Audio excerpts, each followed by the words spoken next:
कराची पहुंची है और कराची के नेशनल बैंक क्रिकेट स्टेडियम में इस वक्त प्रैक्टिस कर रही है। 6 बजे से लेकर रात 11:30 बजे तक टीम प्रैक्टिस करेगी। जिसने बांग्लादेश जाना है, जिसने अमेरिका फिर बाद में गालिबन इसी टीम में जाना होगा या थोड़ी बहुत तब्दीली होगी। बाबर और रिजवान भी इस टीम में हैं और कल इनके जो मैनेजर हैं नवीद अकरम चीमा, उन्होंने खाना दिया टीम को, तो कराची में आ गई है टीम। अभी फुटेज इसकी आई नहीं, ऑफ कोर्स अभी सब प्रैक्टिस चल रही है। तो ये प्रैक्टिस इतनी लंबी, मतलब 6 बजे से लेकर रात 11:30 बजे तक 5 घंटे अंडर लाइट्स हुई है। अंडर लाइट्स है। हाँ, तो जाहिर सी बात है अंडर लाइट्स फिर प्रैक्टिस ज़रूरी भी है ना, क्योंकि आप आम दिन में तो नहीं करते ना। जब आप रात में मैचेस खेलते हैं फिर उसके लिए अंडर लाइट्स आपको प्रैक्टिस भी करनी पड़ती है। ठीक है, 5-6 घंटे तो हो जाए नॉर्मल, आपकी प्रैक्टिस में 3-4-5 घंटे तो हो ही जाते हैं यार। फील्डिंग सेशन भी होता है, आपकी नेट सेशन भी होता है, थोड़ी बहुत ट्रेनिंग अगर होती है वो सब चीज़ें भी होती हैं, तो 5-6 घंटे ठीक है। और अगर आप अंडर लाइट्स देखें तो ठीक है, क्योंकि लाइट्स की एक प्रैक्टिस ट्रेनिंग होती है वाइट बॉल से, फिर आप अंडर लाइट्स आपके लिए मसले मसाइल होते हैं, उसको ज़रा आइस को अपने लिए ज़रा उसको एडजस्ट करना बॉल के साथ, वो बड़ा ज़रूरी होता है। और जो आपने बाबर और रिजवान की बात की है, तो हो सकता है शायद कुछ लोग अब इसके ऊपर भी अपनी दुकान चमकाने लगेंगे, वीडियोस बनाएंगे कि जी इनको वाइट बॉल के कैंप में रख लिया है, बांग्लादेश की T20 सीरीज़ में तो नहीं है, क्या पता ये वेस्ट इंडीज़ की T20 की सीरीज़ में आ जाएं, कोई पता नहीं। वेस्ट इंडीज़ की वनडे सीरीज में आएंगी नहीं, मैं एक बात कर रहा हूँ, कोई पता नहीं है ना। मैं ये बात कर रहा हूँ कि लोग अपनी वीडियोस में दुकानें चमकाने के लिए, व्यूज लेने के लिए इस किस्म की चीजें शुरू कर देंगे। देख लेना, आप शुरू कर देंगे। तो आप भी तो बनाते हैं इन पर वीडियो, बाबर आजम पे, रिजवान पे आप भी तो वीडियो बनाते हैं। देखिए लोग बना रहे हैं तो बनाने दो ना, उनको क्या परेशानी। देखिए मैं तो आपको पहले ही कह चुका हूँ, मैं तो अच्छे प्लेयर्स के ऊपर वीडियो बनाता हूँ कि अच्छे प्लेयर्स हैं, ज्यादती हो रही है इनके साथ, ऐसा नहीं होता, मैं तो उसके ऊपर वीडियो बनाता हूं। आपके ख्याल में ज्यादती हो रही है? अगर परफॉर्मेंस इतनी अच्छी नहीं है, नहीं वो तो इस साल देखिए परफॉर्मेंस अप डाउन तो हर किसी अब की। मैं कहूंगा तो आप कहेंगे 50 प्रोग्राम में ये रिकॉर्ड बताते हैं। वो तो आपने पर्ची बांध के रख ली है ना, पर्ची बांध के क्या रख ली है? वो तो आपने पर्ची बांध के रख ली है। 78 रन 15 की एवरेज, मैं यही तो कह रहा हूँ, आपने वो पर्ची बांध के रख ली है भाई, याद हो गया मुझे। एक दिन तो मुझे ऐसा लगता है कि आपने ना सामने बोर्ड भी लगा देना है या इधर भी रख देना है कि 5 मैचेस 78, तो वो अब आपकी मर्जी है। आपको भी मैं चाहता हूँ कि याद हो जाए कि मुझे कहाँ खड़ा है। देखिए मुझे ये चीज़ याद रखने की ज़रूरत नहीं है। मुझे जो चीज़ें याद हैं उनकी मैं वो जो स्टैट्स हैं, इतने बड़े बड़े स्टैट्स जो यहाँ बताता हूँ कि लोगों को पता चले। 3 T20 इंटरनेशनल 100 हैं उसकी, बिल्कुल, किसी के 4000+ रन हैं उसके, किसी के हैं नहीं है, इसमें कोई शक की बात है। T20 कौन खेला? जावेद भाई T20 नहीं खेले, इंजमाम T20 नहीं खेले, जावेद भाई इंजमामुल हक, जावेद भाई की मैं बात नहीं कर रहा, ज़हीर अब्बास T20 नहीं खेले, मैं दुनिया के प्लेयरों की बात कर रहा हूं, T20 नहीं दुनिया के प्लेयर्स की बात कर रहा हूं। दुनिया में आप आ जाएं तो ब्रायन लारा T20 नहीं खेले, सचिन तेंदुलकर इतनी ज्यादा T20 नहीं खेले, वही बात कर रहे हैं। तो बाबर दौर बाबर का ऐसा है कि मॉडर्न दौर में मैं कैसे आपने जो बात ही गलत की है। मैं क्या तो गलत बात? बाबर के होते हुए या बाबर के टाइम पे या उससे पहले जिन लोगों ने T20 क्रिकेट खेली है, मैं उनकी बात कर रहा हूँ कि T20 फॉर्मेट्स किन प्लेयरों ने खेला है, उसमें बता दे 300 कितनों के इतना मॉडर्न लड़कों में आ जाए ना। विराट कोहली T20 का मॉडर्न ग्रेट्स है, 300 शायद नहीं है उसके। फिर मेरा सिर्फ ये चीजें कहने का मकसद ये होता है कि उसकी परफॉर्मेंसेस बहुत है, बस उसको एकदम से ये मत बोला करो कि जी ये फारिग है T20 का। फारिग तो मैंने नहीं कहा, लेकिन उसकी कहानी में आपके लोग उठा के यूं साइड पे फेंक दिया उसको रिजवान को यूं फेंक दिया साइड से। विकेट कीपिंग नहीं आती, विकेट कीपिंग नहीं आती ना उसको। सुन लेना, इन दोनों को पता कैसे फेंका उठा के, वो क्या कहते हैं, दूध से मक्खी, दूध से मक्खी की तरह इनको निकाल के यूं फेंका साइड पे, और इस तरह फेंका साइड पे। फेंकते हुए पता क्या सोचा है, यार तुम्हारी क्या परफॉर्मेंस, तुम्हारी क्या वैल्यू T20 क्रिकेट में, और इनको इस तरह उठा के साइड पे फेंका है कि जैसे जी इनकी ये नए बच्चे थे, इनकी कोई परफॉर्मेंस ही नहीं थी, ये पर्ची पे आए हुए थे इस तरह। तो इसीलिए मैं कहता हूं कि भाई थोड़ी सी जो है वो करो। एक बहुत सख्त बात आपसे करने लगा आप, मतलब मुझे नहीं, आपकी जात पे नहीं कर रहा मैं, नहीं मेरी ऐसा लगता है कि 3 लड़के जो बाहर हुए हैं, बाबर, शाहीन और रिजवान, क्या इनकी वजह वो तो नहीं है कि इन्होंने सरोगेट मार्केटिंग पे इन्होंने कहा था? बिल्कुल वही वजह, ये तो वजह नहीं है, बिल्कुल वही वजह है, और कोई रीजन ही नहीं है। देखिए मैं तो आपको कितनी दफा कह चुका हूं, ये कहते हैं दोस्त यार खिलाता था, ठीक है, बाबर के ऊपर ये इल्जामात लगाते थे ना लोग। मैं तो लोगों की यूट्यूब वीडियोस पे जिन लोगों को लोग जानते भी हैं, उस पे बात टीवी पे बात करके क्या बातें करते थी, बाबर दोस्त यार खिलाता है, बाबर किसी को खेलने नहीं देता, बाबर ये बाबर वो, क्रिकेट बोर्ड इसके हाथ में, सेक्टर में आपके सामने कितनी दफा बात कर चुका हूँ, ठीक है, अब वो सारे दोस्त यार टीम में आ गए हैं, जो बाबर की कप्तानी में खेलते थे वो सारे अब टीम के अंदर हैं। तो फिर इसका मतलब ये है कि बाबर का चक्कर नहीं है, बाबर का रिजवान का और चक्कर है। अगर वो सैरोगेट कंपनी की वजह से वो पर्चा लगाते थे आगे, तो क्या हमारी गवर्नमेंट ने इस चीज का मना नहीं किया हुआ था कि यार ये अलाउ ही नहीं है चीज? तो फिर जब अलाउ ही नहीं थी तो फिर जब उन दोनों ने मना किया तो फिर आपने बोला, आपने उन दोनों की बात नहीं की, ठीक है, जो लोग इन दोनों के पीछे पड़े हुए थे, आपने बोला जी इनका एजेंट ही यही है। एजेंट भी इनका एजेंट की तीनों का एक है। आप सोच सकते हैं ना, तीनों का एक और तीनों बाहर हुए हैं, इनका एजेंट एक है और सारी बात एजेंट पे चली गई। ओ जी इस एजेंट को साइड पे करो, इसकी कंपनी को साइड पे करो। हमारे एक एक्स क्रिकेटर जो सिलेक्टर भी थे उनके ऊपर भी इल्जामात लगाए गए, इंजमामुल हक, ठीक है, उनके ऊपर भी इल्जामात लगाए गए। मैं तो बड़ा हैरान हुआ और मुझे बड़ी हैरानगी हुई कि इंजी भाई के ऊपर इतने बड़े बड़े इल्जाम लगाए, आप यूं करते, आप पैसे लेते, फलाना लेते, एजेंट ये वो कमेटी बैठी भी, सब कुछ भी हुआ। मैं बड़ा हैरान हूँ, वो साइड पे हो गए। भाई आपको जाना चाहिए था ना कि आपके ऊपर अगर इतने बड़े बड़े इल्जामात लग रहे थे तो आपको जाएं, उनके ऊपर केस करें, पकड़ें उनको जाके। वो भी उस साइड पे हो गए। तो कहने का मकसद ये है कि ये मसले मसाइल वो हैं, ये वो मसले नहीं है। क्योंकि एक चीज मुझे हजम नहीं होती ना, एक प्लेयरों ने इतनी अच्छी परफॉर्मेंसेस T20 क्रिकेट में दी हुई हैं, सिर्फ क्या होता है कि अगर आप समझते हैं ये मैं एक लॉजिक के हिसाब से बात कर रहा हूं कि अगर आप समझते हैं कि ये प्लेयर बहुत अच्छा है, इसकी टेक्निकल चीजों में T20 क्रिकेट के हिसाब से स्किल्स में कमी है, इसको बेहतर करना है हमने, सिंपल, आप उस प्लेयर को उठा के बाहर। जो ये कमेटी बनी थी, स्ट्रक्चर कमेटी, इसमें इस चीज को भी एग्जामिन करना था कि क्या रीजन्स कम करने की जरूरत है या नहीं। उसमें अल्टीमेटली पहले एक राउंड हुआ, फिर सेकंड राउंड में उस कमेटी को एक्सटेंड किया गया और बड़ी डेलिब्रेशंस हुई, बड़ी लंबी लंबी मीटिंग्स हुई। उसके बाद डेलिब्रेशंस के बाद ऑफ कोर्स के वही जो है 16 रीजन्स और 18 टीमें खेलेंगी, ये डिसाइड हुआ। और जिस तरीके से आपको पता है कि ऑलरेडी जो है हमारी प्रेजेंट ट्रॉफी ग्रेड 1 हो रही है, ग्रेड 2 हो रही है ऑटोमेटिकली, तो उसमें भी इस चीज को भी रखा गया कि जिस तरीके से सब रीजन्स को अभी उस तरीके से इनकी जो है बहुत से रीजन्स अभी थोड़ी सी अंडर डेवलप है, इम्प्रूवमेंट की जरूरत है, कुछ रीजन बहुत एडवांस है। तो एक फेयर कंपटीशन का जो माहौल जो है, और दूसरा प्रमोशन रेलीगेशन ना होने की वजह से जो सब रीजन भी अल्टीमेटली थोड़ी बहुत रिलैक्स थी।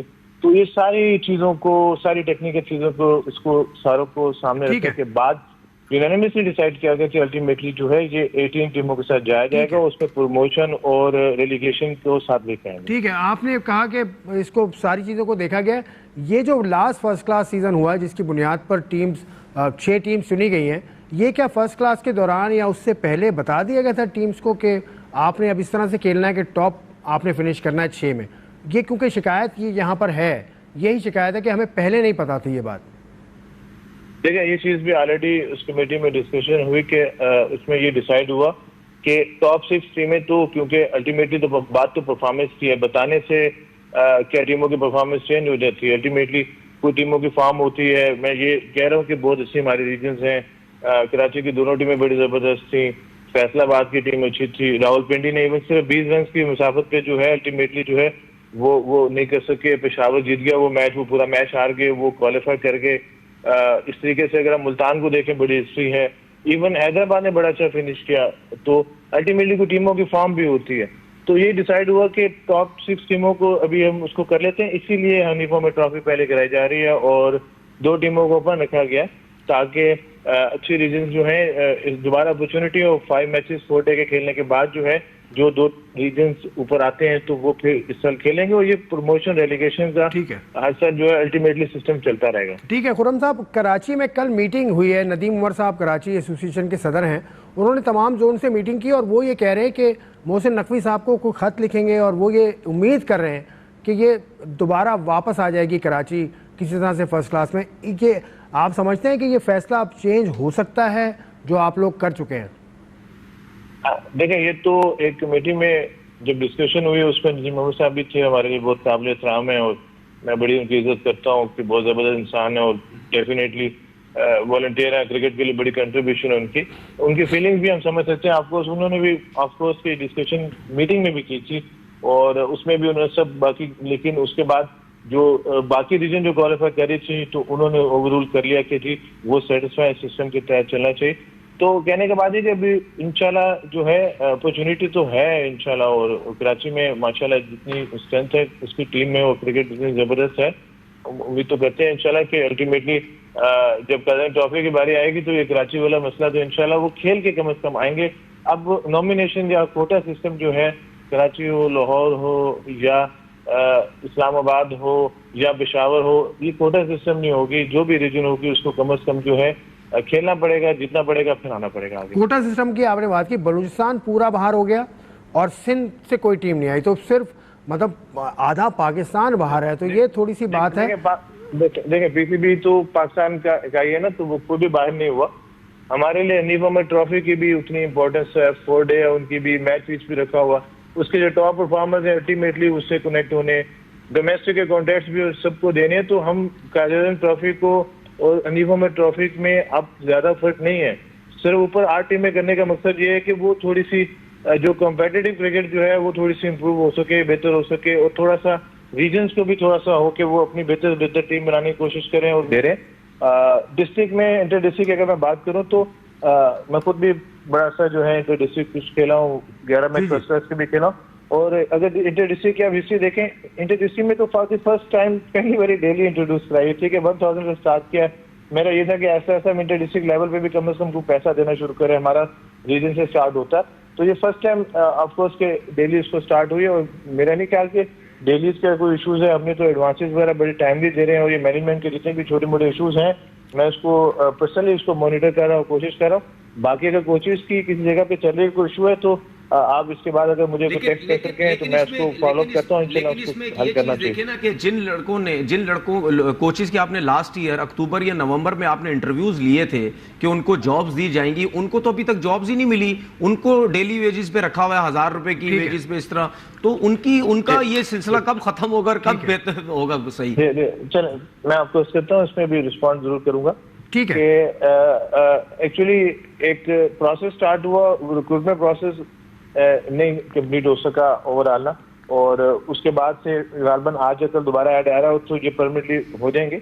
ऑफ कोर्स के डेली बेसिस पे हमने फिर स्टॉप गैप अरेंजमेंट जरूर की हुई है, तो आई होप के इंशाल्लाह आज कल कोई ऐड आ जाता है, उसके बाद परमानेंट रिक्रूटमेंट भी हो जाएगी। अगर हम डेली वेजर की वो बात करें जो अभी सीटें वेकेंट हैं, और हमने कुछ कोचेस को एक कोचेस को उसमें एडजस्ट किया हुआ है डेली बेसिस पे 3 मंथ्स के बेसिस पे, अगर वो बात करें तो इंशाल्लाह वो भी रिजॉल्व हो रहा है। और बहुत शुक्रिया, मैं मानता हूँ जी जी जी आप बात मुकम्मल कर लें, बात मुकम्मल कर लें।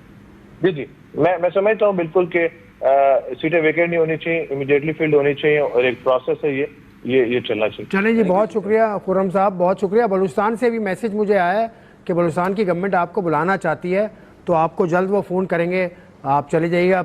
अब कॉल उनकी ख़त्म हो चुकी है इस वक्त, लेकिन बलूचिस्तान का मैसेज है जो मैं बताना चाह रहा हूँ कि बलूचिस्तान की जो गवर्नमेंट है उसने मुझे मैसेज किया, बलूचिस्तान की जो स्पोर्ट्स के जो देखते हैं, उन्होंने कहा कि बहुत अच्छा बलूचिस्तान में फैसिलिटीज़ हैं, उसमें बुलाएंगे खुर्रम नियाज़ी साहब को बलूचिस्तान।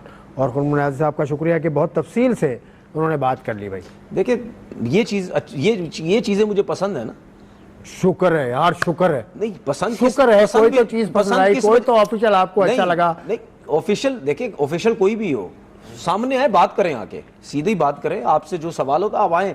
देखिए जितना आप सामने आएंगे लोग इतना पसंद करेंगे कि यार चलो ये बंदा जो भी आके सामने बात करता है, सवालों के जवाब देता है। अब जो लोग पीछे रह के, जो क्रिकेटर्स, जो कोचेस पीछे रह के दिमाग में क्या चीज़ थी उनकी, ठीक है, वो कुछ और सोचते थे, आज उन्होंने सुन लिया कि ये क्या कह रहे हैं, ठीक है। अब इनके बोलने से ये तो कम से कम कोचेस को पता चल गया कि आपका जो सिलसिला रुका हुआ है वो चल पड़ेगा, ठीक है ना। तो अब इनके ऊपर भी जिम्मेदारी है, और उन्होंने लाइव आके भी ये सब चीज़ें कह दी हैं कि यार हम इन चीज़ों को देख रहे हैं। तो हम तो जाहिर सी बात है हम बैठ के यहाँ पे यही बातें कर सकते हैं कि भाई जितने भी कोचेज़ हैं, अब ऐसे ऐसे कोचेज़ डिस्ट्रिक्ट में लगे हुए हैं जिन्होंने फर्स्ट क्लास में कितनी कितनी परफॉर्मेंसेस दी हुई हैं, वो बेचारे डिस्ट्रिक्ट में लगे हुए हैं। अब जाहिर सी बात है क्रिकेटर्स उन्होंने कहाँ जाना है, क्रिकेट के अलावा तो उनको कोई काम नहीं है। या तो वो या किसी वो जनरल स्टोर में बैठ जाएंगे, या वो अगर मैं भी पाकिस्तान नहीं खेलता मेरी तरह आम की रेडी लगा के बैठ जाते, यही कुछ ही करना था, या किसी और दुकान पे बैठ जाते। तो मैं यहाँ पे बैठ के क्यों क्रिकेट बोर्ड से रिक्वेस्ट करता हूँ कि प्लीज, अगर आपने इतने हजारों कोचेज आपने क्रिकेट बोर्ड में ला के रखे हैं डिस्ट्रिक्ट में, नीचे अंडर 19 इधर उधर, ठीक है, तो जब उनको रखा है आपने तो भाई उनको फिर टाइम से सैलरी दें, हर चीज दें, क्योंकि जो क्रिकेटर है, जो बेचारा भी बहुत ज्यादा हो रही है और कल इंडिया और इंग्लैंड का टेस्ट मैच भी शुरू हो रहा है और ये लॉर्ड्स पर खेला जाएगा। तीसरा टेस्ट मैच है, 1-1 बराबर है सीरीज़ और ये बहुत बड़ी सीरीज़ होती है। शुभमन गिल की परफॉर्मेंस पिछले टेस्ट मैच में उन्होंने ज़बरदस्त परफॉर्मेंस दी, डबल 100 फिर 100 और वो शानदार फॉर्म में है। लेकिन इंग्लैंड ने क्या किया है कि 11 की टीम अनाउंस कर दी है, उसमें जोफ्रा आर्चर हैं, 2021 के बाद वापस आए। जोफ्रा आर्चर जब आए थे तो उस वक्त के जोफ्रा आर्चर अब बड़ा फर्क होगा। बहुत फर्क है। क्या फर्क पड़ेगा इसके? कोई फर्क नहीं पड़ेगा। जो इंग्लैंड की बॉलिंग लाइनअप है, मुझे नहीं लगता ये फास्ट बॉलिंग जो है वो इंडिया के बैट्समैनों को इतना ज़्यादा मुश्किल डाल सकती है। वो अलग चीज़ है कि लॉर्ड्स पर मैच अगर इंडिया के बैट्समैन अपनी गलतियों से आउट हों, तेज़ खेलने की कोशिश करें, या वो लड़के जिस तरह मैं अगर शुभमन गिल की बात करूं या जायसवाल की, ये दोनों जल्दी आउट हो जाते हैं, तब हो सकता है शायद इनकी बॉलिंग लाइनअप पकड़ सकती है, क्योंकि जिसकी फॉर्म होती है। उसके बाद ऋषभ पंत भी नीचे से, वो भी आई थिंक 200 है, उसकी भी रन है, फॉर्म तो है सबकी। उसकी सबसे बड़ी रीजन ये है क्योंकि इंग्लैंड के पास नए बॉल से बॉल करने वाले बॉलर ही नहीं है। वो सारे तेज बॉलर हैं, सब तेज गेंद करने वाले हैं। अगर जोफ्रा आर्चर से बेहतर था, अगर एटकिंसन इनके फास्ट बॉलर हैं, हाँ। वो मुझे लगता है वो टीम का हिस्सा नहीं है। अगर वो टीम में होते तो शायद कहीं ना कहीं नया बॉल वो करते हैं, एक लाइन और लेंथ अच्छी है, विद इन स्टंप बॉल करते हैं। इंडिया के बॉलर्स क्यों क्या कामयाब हो रहे हैं? क्यों कामयाब हो रहे हैं? उसकी रीजन ये है कि पुराना बॉल तो बल्ले पे आ रहा है, नया बॉल मुश्किल में डला हुआ है, उसमें वो एक लाइन और लेंथ के साथ बॉल कर रहे हैं, स्विंग सीम सब कुछ हो रहा है। जिस तरह ये आकाशदीप पिछले मैच में उन्होंने 10 आउट की है, फिर सिराज ने पहली इनिंग में 6 आउट किए। तो उनके जो बॉलर्स हैं वो एक जगह पे बॉल कर। सिराज को आप बॉलर नहीं मानते टेस्ट मैच का? आप पिछले प्रोग्राम में कह चुके। मैं अभी भी कहता हूं कि मुझे उस लेवल का वो बॉलर नजर नहीं आता, क्योंकि कभी आपका लेवल क्या है? कोई मेरा लेवल अल्लाह का शुक्र टेस्ट क्रिकेटर हूं मैं। नहीं, आपका टेस्ट क्रिकेटर हूं, मेरा टेस्ट क्रिकेटर क्या है? एक आदमी इंग्लैंड के खिलाफ रन्स का विकेट ले रहा है, तो आपका स्टैंडर्ड क्या है? नहीं, मेरा स्टैंडर्ड छोड़ दो, मेरा तो 22 साल का है, मेरा तो 22 साल का है। फिर मेरा भी 20-22 साल का है। मैं ये कह रहा हूं आप सिराज जैसे बॉलर को आप बॉलर नहीं मानते। आपका क्या स्टैंडर्ड है? आपका क्या स्टैंडर्ड है? मुझे छोड़ो ना, तो आपने गलत बात की ना। आप मुझे कह रहे हो मेरा क्या स्टैंडर्ड है? मैं तो जज करूंगा अपनी फील्ड के लिए। नहीं, तो मैं अपनी फील्ड के हिसाब से जज करूंगा। सिराज क्या जर्नलिस्ट तो नहीं है? नहीं, सिराज क्रिकेटर है। अच्छा, आप बोल रहे नहीं, सिराज जर्नलिस्ट है, जर्नलिस्ट तो नहीं है, क्रिकेटर है। आपने मुझे बोला मेरा स्टैंडर्ड क्या है, तो भाई मेरा पाकिस्तान का स्टैंडर्ड है। मैं क्रिकेट से मेरी मुराद ये नहीं थी भाई कि आपका स्टैंडर्ड, परफॉर्मेंस के स्टैंडर्ड के हिसाब से बात कर रहे हैं। किस तरह से नाप तोल करते हैं, कि क्या मतलब? किस तरह से आपने नापा कि सिराज अच्छा टेस्ट बॉलर नहीं? मैंने क्यों नापा? मैं क्या बैट्समैन था? ये पूछा मैंने तो भाई बॉलिंग की है, 5 टेस्ट मैच बॉलिंग खेल के 5 टेस्ट मैच बहुत बड़ा रिकॉर्ड है मेरे पास। बॉलिंग करके मैं बता रहा हूं ना कि भाई मुझे ऐसा लगता है कि यार वो टेस्ट क्रिकेट में उस तरह की परफॉर्मेंसेस नहीं है जिस तरह बुमराह की है या और दूसरे बॉलर्स की होती थी, मुझे ये लगता है। तो मैंने इसमें से बोला कि मुझे समझ नहीं आता। आप स्टैंडर्ड की बात को गलत ले गए। नहीं, स्टैंडर्ड क्या मतलब गलत ले गए? आपका पैमाना क्या है? आपका बेंचमार्क क्या है? आपके पास फीता क्या है कि आप इससे नापते? नहीं तो फिर आप थोड़ा पर्सनल हो गए यार, फिर आप थोड़ा सा नहीं तो फिर आप पर्सनल हो जाते, थोड़ी सी वो वर्डिंग चेंज कर लो ना, वर्डिंग नहीं चेंज, मुझे वो ना हो ना। नहीं, आपने पर्सनल हो गए। नहीं, पर्सनल नहीं हुआ ना, पर्सनल नहीं हुआ ना। आप मुझे कहते कि आप मुझे आप मुझे कोई ऐसा सवाल करता हूं जो आपको सही नहीं लगता, आप फौरन मेरे करियर पे अब मुझे ये भी बताना पड़ेगा कि यार मैं जब आप मुझसे सवाल करें तो चलो यार आगे चलो। ये आप मुझे ये कहते कि भाई सिराज के बारे में आप जो कह रहे हैं, आप क्या समझ रहे हैं क्या है? अब मैं ऐसे ही बात करूं। अब बुमराह साहब जो हैं, जसप्रीत बुमराह, वो भी उम्मीद कर रहे हैं कि इस टेस्ट मैच में, कहीं मैंने पढ़ा था, वो उम्मीद करता रहे, लेकिन जब तक कोच नहीं चाहेगा, जब तक कैप्टन नहीं चाहेगा, वो नहीं आएगा। तो बुमराह को अब इतना रेस्ट मिल गया है कि वो कम से कम ये टेस्ट मैच खेल ले। देखिए, मुझे रेस्ट उसका तकरीबन 15-20 रोज का रेस्ट हो गया। देखिए, अगर टीम हार जाती या अच्छी परफॉर्मेंसेज नहीं होती फास्ट बॉलर्स की, तो फिर तो स्ट्रेट अवे बुमराह ने आ जाना था। लेकिन अब मुझे नहीं पता कि ये बुमराह को किस तरह लेके चलना चाह रहे हैं, कि 5 टेस्ट मैच में क्या सिर्फ 2 टेस्ट मैच खिलाने हैं या 1 टेस्ट मैच खिलाना है या क्या करना है। वो इंजरी से शायद बहुत ज़्यादा डरे हुए, कोच शायद डरा हुआ है, ये बुमराह खुद डरा हुआ है। लेकिन मुझे ऐसा लगता है कि रेस्ट देना चाहिए नहीं, रेस्ट बुमराह को। मतलब जो 3 खेल रहे हैं उनमें से एक को रेस्ट दे दें, उनको लेके आ जाए। ये जो कृष्णा था ना एक फास्ट बॉलर, उसको आप रेस्ट करवा दें, आप बुमराह को लेके आ जाए। इनकी बॉलिंग और तगड़ी हो जाएगी और स्ट्रांग हो जाएगी। मुझे पता नहीं क्यों लग रहा है कि ये इस वक्त जो इंग्लैंड की बैटिंग स्ट्रगल भी कर रही है और बॉलिंग भी स्ट्रगल कर रही है, मुझे ऐसा लग रहा है कि कहीं इंडिया ये सीरीज ना जीत जाए। इंडिया सीरीज, जी हाँ, दोनों के लिए ओपन है। 5 मैच की सीरीज है ये। 5 मैचेस की सीरीज तो है, लेकिन इंडिया की जो बैटिंग और ये बॉलिंग जो परफॉर्म कर रही है ना, और आपने इस सीरीज से पहले ये भी कहा था कि पता चल जाएगा कोहली और शर्मा के बगैर कैसे खेलते हैं। आपने कहा आप अभी तक कायम है, मैं बिल्कुल कायम हूं। देखो कैसा खेल, मैं यही तो कह रहा हूं। मैंने नहीं, इस पे तो हम डिस्कस कर भी चुके हैं। मैंने ये बोला था कि आइडिया हो जाएगा, ये पता चलेगा कि इन दोनों के बगैर क्या है। अच्छा, मतलब आपने अच्छाई में कहा था। अब आइडिया हो गया ना कि तंज कर रहे थे आप। तंज करें ना करें, एक चीज आइडिया होता ना कि यार जब आपके दो सीनियर इतने बड़े प्लेयर एकदम से हटते हैं तो फिर आपकी टीम बोझ कैसा लेती है। इंडिया में पहली मर्तबा हुआ ऐसा? क्या मतलब? पहली मर्तबा हुआ इंडिया में? नहीं, टेस्ट क्रिकेट गावस्कर साहब थे, उनके बाद तेंदुलकर साहब थे, उनके बाद कोहली आए, ये तो शर्मा आए, गंगुली आए, और जब धोनी कप्तान बने थे वाइट बॉल के, उन्होंने सबको निकाल दिया था, सहवाग को निकाल दिया था उन्होंने, युवराज को निकाल दिया था। तो इंडिया में होता ही ऐसा। देखिए ये ट्रांजिशन फेज होता है। देखिए ये जो आप बात कर रहे हो ना, ये ज्यादातर आप व्हाइट बॉल क्रिकेट की बात, ज्यादातर व्हाइट बॉल की नहीं, मैंने टेस्ट मैच की बात। देखिए टेस्ट ट्रांसफॉर्मेशन बड़ा अच्छा होता है इंडिया में। अच्छा, टेस्ट क्रिकेट पे जरा मुश्किल होता है, और स्पेशली उस सीरीज के अंदर जो आप अवे खेलते हैं। ये तो चले, अगर आप अपनी होम कंडीशन में खेल रहे होते तो वो तो समझ आती है, कोहली नहीं है, शर्मा नहीं है, तो शायद सरवाइव कर जाए इनके लड़के। लेकिन ये अवे था, और उसके बाद अवे जाके जिसने बैटिंग में परफॉर्म किया है, वो उन्होंने बताया कि नहीं, हमारे पास टैलेंट बहुत है, हमारे पास लड़के बड़े ज़बरदस्त हैं। अगर रोहित शर्मा और विराट कोहली टीम में नहीं भी हैं, उसके बावजूद भी हम 600 रन कर सकते हैं, हमें कोई प्रॉब्लम नहीं है। रिकॉर्ड इतना अच्छा नहीं है टेस्ट मैच इससे, हाँ, कोहली का रिकॉर्ड अच्छा नहीं है, और शर्मा बहुत कम टेस्ट मैच खेले इंग्लैंड में। देखिए कोहली का तो आप इंग्लैंड का कहते हैं ना, इंग्लैंड का अच्छा, इंग्लैंड में अच्छा नहीं है, वैसे तो ओवरऑल तो, हाँ, वैसे तो ओवरऑल बहुत बड़ा प्लेयर है ना। लेकिन इनके दो ना होने से जो इंडियन टीम परफॉर्म कर रही है, इससे एक क्लियर नजर आता है, कप्तान कोच का क्रेडिट तो बनता है। इससे एक चीज क्लियर नजर आती है कि इनका जो सिस्टम है वो बड़ा जबरदस्त है। ठीक है, लड़के जो है प्रॉपर तरीके से अपनी क्रिकेट पे फोकस हैं, मतलब यानी अपनी चीज़ों पे बड़ी जल्दी काम कर रहे हैं। जो भी नया लड़का आ रहा है वो टाइम दे रहा है अपनी क्रिकेट पे, सीख रहा है, बहुत जल्दी सीख रहा है। तो मुझे लगता है कि इंडियन क्रिकेट जो है वो बहुत अरसे तक चलने वाली है, क्योंकि उनके जो और प्लेयर्स भी हैं वो भी बड़े जबरदस्त। हम 2 रोज से बात करें, वो जो 367 रन बनाए थे मोल्डर ने, और उसके बाद डिक्लेयर कर दिया था, तो क्रिस गेल की आवाज़ सुनी हमने, और क्रिस गेल की स्टोरी भी छपी। वही कह रहा है कि आपने जो बात की, मतलब ये किस्सा अब खत्म हो जाना चाहिए ना, उसकी मर्जी, उसने डिक्लेयर कर दिया है, खत्म हो जाना चाहिए। नहीं देखिए, खत्म तो हो जाएगा, जाहिर सी बात, आज नहीं तो 1 हफ्ते बाद खत्म हो जाएगा। लेकिन मसला ये है कि मैंने कल जिस तरह बात बोली थी कि इसको ये चीज़ अब तंग करेगी, ये तंग करते रहेगी, क्योंकि दुनिया के बड़े बड़े प्लेयर, आपने ये अभी क्रिस गेल का ये क्लिप चलाया, 333 रन की इनिंग, मैंने एक वीडियो देखी है जिसमें स्टुअर्ट ब्रॉड और जॉस बटलर आपस में बात कर रहे हैं एक पॉडकास्ट में बैठ के। उसमें इन दोनों ने बात की कि मुझे हैरानगी है, बड़ी हैरानगी की बात है, रिकॉर्ड होता है। ठीक है, रिस्पेक्ट अपनी जगह, लेकिन मैं लारा की बात सुनना चाहता हूँ, मैं लारा को ढूंढ रहा हूँ। वो विमिल्टन तो देख रहे हैं, टेस्ट देखिए लारा टेनिस होती है। देखिए मैं आपको बताऊं, लारा क्या बातें करेगा, 2 ही बातें करेगा कि थैंक यू, उसने मेरी रिस्पेक्ट की और मेरे रिकॉर्ड नहीं तोड़ा। मुझे नहीं लगता दूसरी बात वो क्या बोलेगा कि नहीं तोड़ देना चाहिए था, बस इसके अलावा और क्या बोलेगा? नहीं, फिर भी कुछ तो बोलना चाहिए, उसके अलावा क्या बोल सकते? आप लारा की जगह होते तो क्या करते हैं, क्या कहते हैं आप?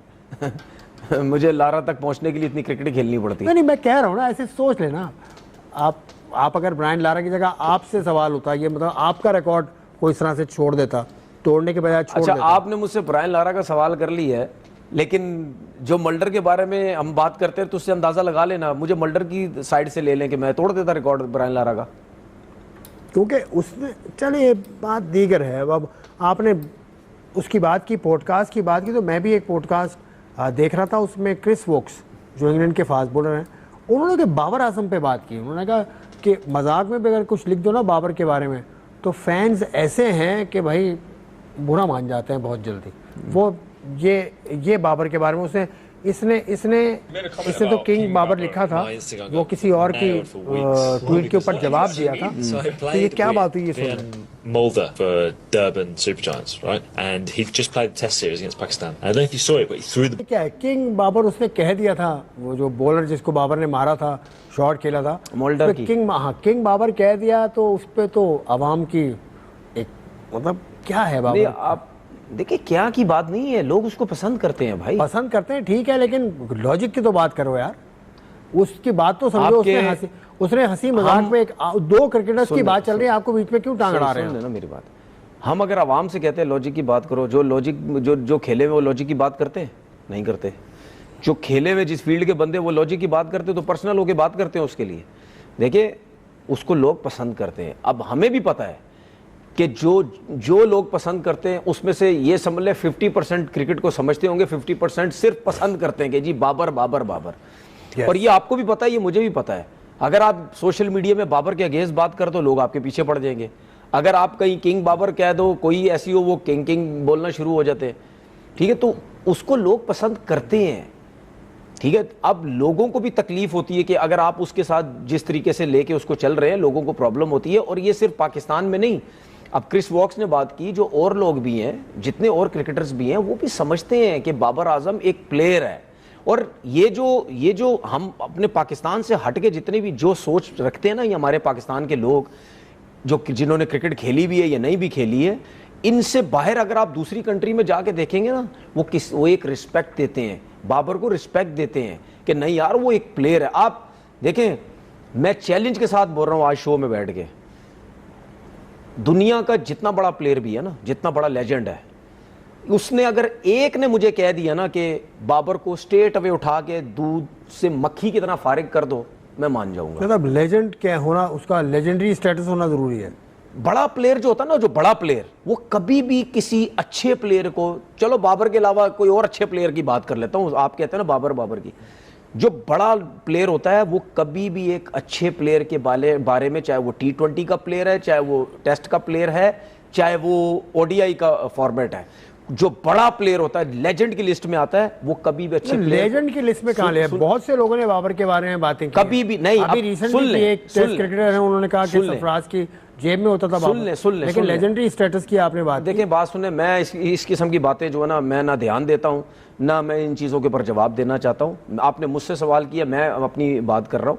देखिए, वो कभी भी ये नहीं बोलेगा इसको उठा के फेंको, वो पता क्या बोलेगा, वो लॉजिक देगा, वो उसके बारे में बात करेगा कि नहीं प्लेयर अच्छा है, नहीं अगर खेल पा रहा, इसको इस चीजों की बेहतर करने की जरूरत है। मैं फिर जावेद भाई की बात के ऊपर आऊंगा। बाबर आजम के बारे में जावेद भाई से बात हुई थी, आपको वो क्लिप याद होगा जिसमें जावेद भाई ने बोला था कि रेडियो की ट्यूनिंग करनी पड़ती है। वो क्लिप याद है आपको? जब बाबर आजम की बात की थी तो उन्होंने ये एग्जाम्पल दिया था कि रेडियो की ट्यूनिंग करनी पड़ती है। इसी तरह ही जो अच्छा प्लेयर होता है या बाबर है, थोड़ी सी ट्यूनिंग करनी पड़ती है। तो जावेद भाई फोन कर ले बाबर को। मैं एक बात कर रहा हूं, जावेद भाई को नहीं करना चाहिए, बाबर को करना चाहिए। मैंने आपसे क्यों बोली कि जितना बड़ा लेजेंड है वो कभी भी अच्छे प्लेयर को ये नहीं बोलेगा उसको उठा के साइड में फेंको। आप मशवरा देना, यूनुस खान से बात कर ले, यूनुस खान से बात कर ले। यूनुस खान को कभी आपने सुना कि बाबर आजम के बारे में बोला इसको उठा के T20 से फारिग कर दो, जैसे हमारे लोग उठा के कर देते हैं, या रिजवान को कर दो? आप किसी भी जगह सुन तो कुछ बोलते ही नहीं ना। हमेशा यूनुस खान ने ये बोला है कि यार अगर उसमें चीजें बेहतर हो सकती है आप करें, वो बड़ा प्लेयर, अच्छा प्लेयर हमें जरूरत है। किसी भी दुनिया का बड़ा प्लेयर कभी भी अच्छे प्लेयर को एकदम उठा के बाहर नहीं देखें, विराट कोहली की एग्जांपल है कि वो तेंदुलकर के पास जाते हैं जब वो मसले में किसी होते हैं, उन्होंने खुद कहा। तो बाबर को कौन रोक रहा है कि किसी प्लेयर को फोन कर लें? जावेद मियादाद को जाना चाहिए। इसमें कोई, देखिए, इसमें कोई प्लेयर छोटा नहीं होता है भाई। अगर मैं बाबर की जगह होता मैं जरूर जाता। मैं आपको साउथ अफ्रीका की स्टोरी सुना देता हूं। मैं जब 2013 में साउथ अफ्रीका गया था, ठीक है, हमारे एक फास्ट बॉलर हमारी टीम में थे, वो किसी और से पता पूछने चले गए तो हमारे कोचेस को बुरा लग गया था कि यार ये दूसरे साउथ अफ्रीका के कोच के पास क्यों चला गया। लेकिन मुझे मौका मिला, मैं जैक कैलिस के पास चला गया। मैं जैक कैलिस से पूछता रहा कि भाई बॉलिंग किस तरह है, फिटनेस, ये वो सब कुछ। तो इसमें क्या बुरा है? इसमें कोई बुरा नहीं, आप जाएं किसी के पास। तो आप अपने पाकिस्तान के लोकल, आपके जो पाकिस्तान के प्लेयर्स हैं, अगर आप उनके पास जाना चाहते हैं तो आप जाएं, जरूर जाएं, इसमें क्या गलत बात है? तो जैक कैलिस ने आपको कोई खास बात बताई थी बॉलिंग के हवाले से? 250 उनकी विकेटें टेस्ट में भी हैं, वनडे में भी। यार बेसिकली बॉलिंग पे तो बात हुई थी, लेकिन ज्यादातर मैंने उनसे फिटनेस की बात की थी। फिटनेस की मैंने तो इतने फिट नजर नहीं आते थे, मतलब इतना भारी जिस्मानत के मालिक। ये जो आपने बात की, एग्जैक्ट यही मैंने सवाल किया था।